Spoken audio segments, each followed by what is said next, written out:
इन्हीं के तहत आज हमने सिरोही जिले में राजकीय महाविद्यालय कालंद्री का नामांकन संघवी हीराचंद जी फूलचंद जी राजकीय महाविद्यालय कालंद्री करने और सिरोही जिले के ही राजकीय महाविद्यालय कैलाश नगर का नामांकन मातृश्री पूरीबाई पूर्णमाजी माली टोरेश्वर राजकीय महाविद्यालय कैलाश नगर किया जाएगा, क्योंकि इससे इस निर्णय से दानदाताओं का सम्मान बढ़ाने के साथ साथ दानदाताओं को प्रोत्साहन भी मिलेगा।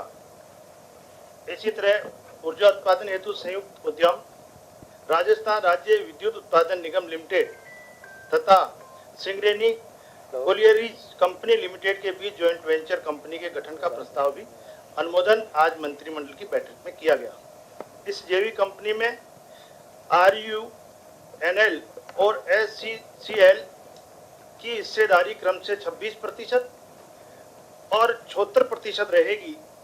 इसमें खदान स्थल 9600 करोड़ रुपए की लागत से 800 मेगावाट की कोयला आधारित ताप विद्युत परियोजना और राजस्थान में 6000 करोड़ रुपए की लागत से 1500 मेगावाट क्षमता की सौर परियोजना स्थापित की जाएगी। RUNL की शेयर होल्डिंग के लिए अंश पूंजी की व्यवस्था RUNL के सोलर पार्क की परिसंपत्तियों का उपयोग करके ही की जाएगी। मैं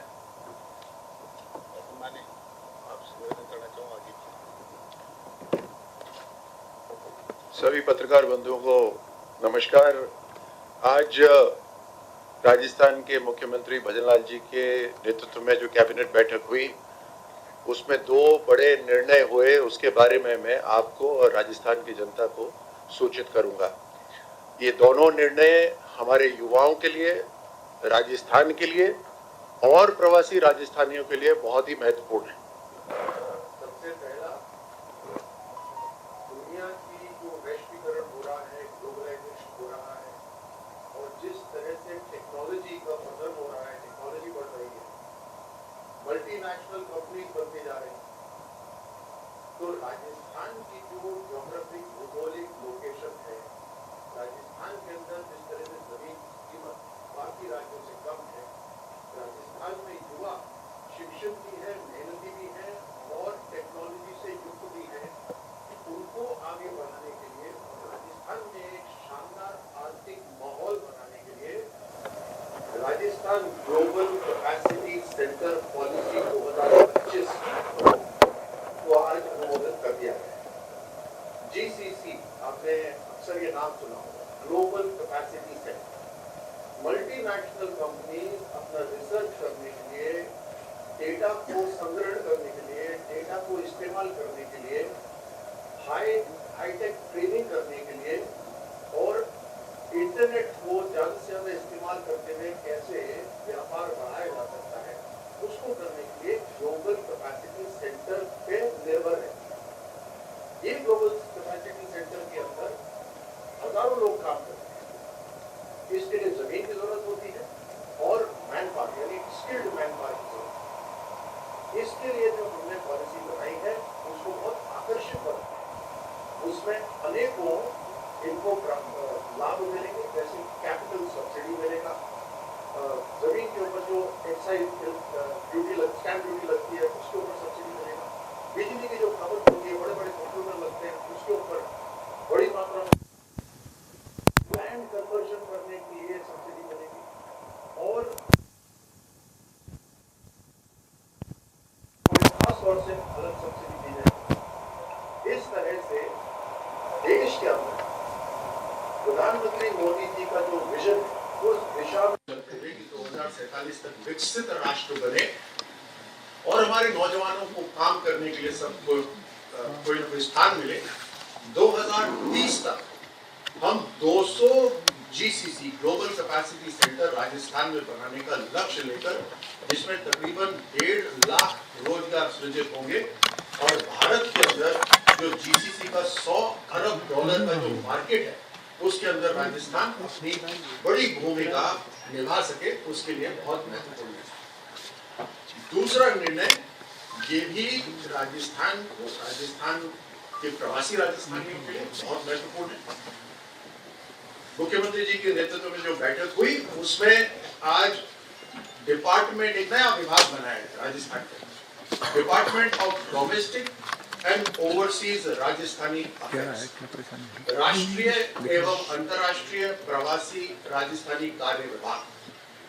अब प्रवासी राजस्थानी चाहे दूसरे राज्यों में रहते हो या दूसरे देश में रहते हो, ऑफिशियली राजस्थान के साथ एक कनेक्शन हो जाएगा, एक सिंगल प्लेटफॉर्म बन जाएगा जिसमें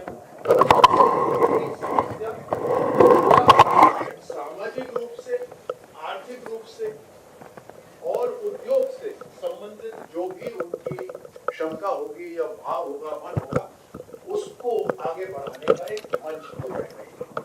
हमारे जो आर्टिस्ट हैं राजस्थान के, उनको भी इसी माध्यम से अब ग्लोबल मंच मिलेगा, क्योंकि प्रवासी राजस्थानी हर देश के अंदर है।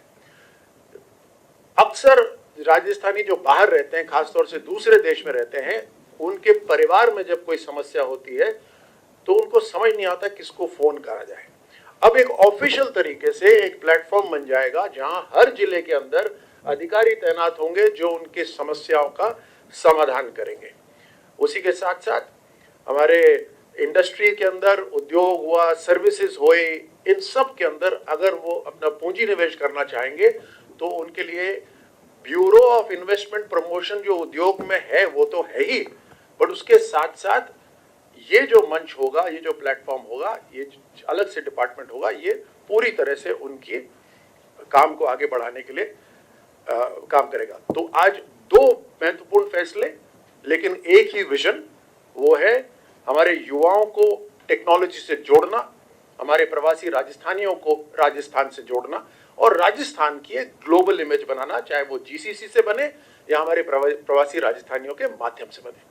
अब मैं जोगाराम जी से आग्रह करता हूं कि कैबिनेट के अन्य निर्णय वो आप तक सूचित करें। आप बहुत बहुत धन्यवाद हमारे साथी मंत्री, और जिनके नेतृत्व में राजस्थान ने एक बहुत बड़ा उद्योग क्षेत्र में परिवर्तन और खेल के क्षेत्र में अचीवमेंट प्राप्त किया है। ऐसे ही हमारे डिप्टी सीएम साहब आदरणीय प्रेमचंद जी बैरवा साहब ने भी आपके समक्ष रखा। एक विषय जो हमारे लिए सबसे जरूरी है कि हम प्रदेश में अक्षय ऊर्जा में देश में सर्वश्रेष्ठ बनने की ओर अग्रसर है, और इसमें सबसे उपयुक्त वातावरण, स्थान और परिस्थिति हमारे पास उपलब्ध है वो राजस्थान में सौर ऊर्जा में।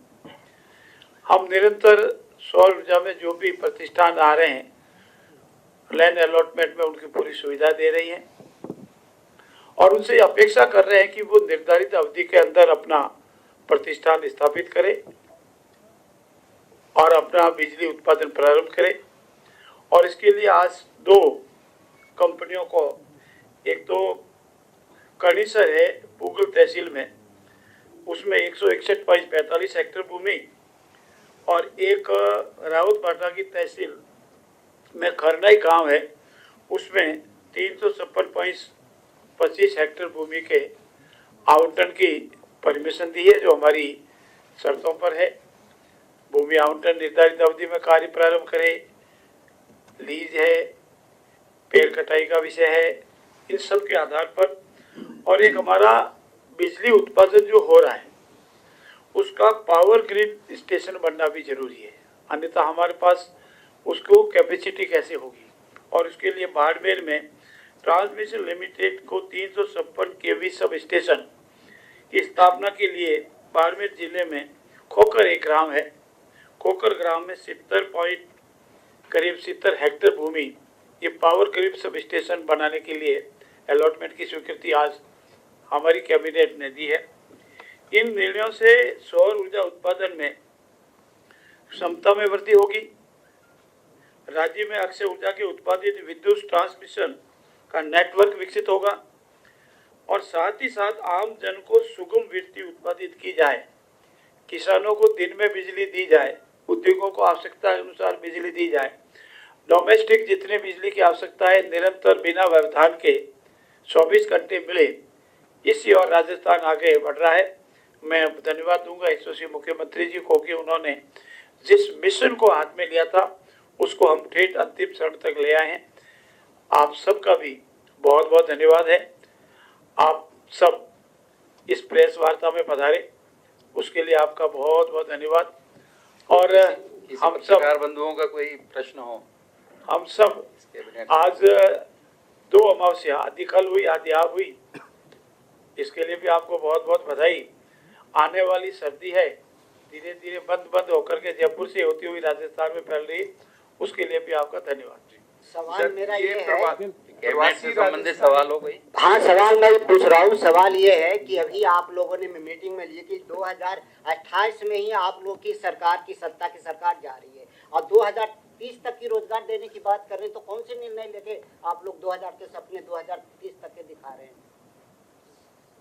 ये तो बड़ी सूझबूझ वाली बात है कि हम आगे तक का सोच के आगे चलें। ये तो आकलन है, तो मुझे लगता है कि इससे ज्यादा इस पे बोलने की जरूरत नहीं है। सर, राजस्थानी फाउंडेशन भी क्या नए विभाग के तहत काम करेगा या अलग से करता रहेगा राजस्थान फाउंडेशन? राजस्थान फाउंडेशन के नीचे अभी जो प्रवासी राजस्थानी विभाग है वो काम करेगा और अभी इसका निर्णय हो जाएगा कि क्या बिल्कुल ही अलग काम करेगा या उद्योग के नीचे काम करेगा। Sir excuse